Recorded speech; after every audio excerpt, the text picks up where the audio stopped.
ओ भाइयों, कौन सी इज्जत है जो कुरान में मौजूद नहीं? कौन सा सुकून है जो कुरान में मौजूद नहीं? कौन सी शफा है जो कुरान में मौजूद नहीं? कौन सी ताकत है जो कुरान में मौजूद नहीं है? कौन सी दुनिया की वो चीज है जिसकी लज्जत कुरान से नहीं मिलती? मुझे बतलाएं।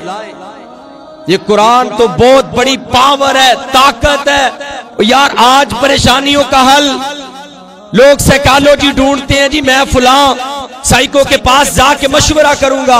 मुझे बताओ मेरी परेशानी का हल क्या है? आज से कई सौ साल पहले बाबा जी आदम अलैहिस्सलाम को परेशानी आई तो उन्होंने कुरान की आयत का विरोध किया, रब्बना ज़लमना अनफुसना व इल्लम तग़फिर लना व तरहमना लनकूनन्ना मिनल खासिरीन। आज से कई सौ साल कबल यूनुस अलैहिस्सलाम को परेशानी आई, मछली के पेट में जाके कुरान की आयत को पढ़ा, ला इलाहा इल्ला अंता सुब्हानका इन्नी कुन्तु मिनज़ ज़ालिमीन। और आज तो अपनी परेशानियों का हल साइको के पास जाके ढूंढता है।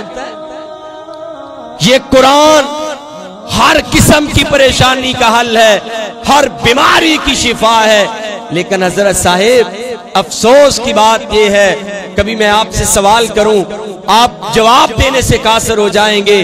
क्या कभी आपको बीमारी आई हो, आपने एक सिपारा कुरान का तिलावत किया हो कि जी मैंने शिफा के लिए कुरान पढ़ा है, मुझे अल्लाह से शिफा की मतलूब है?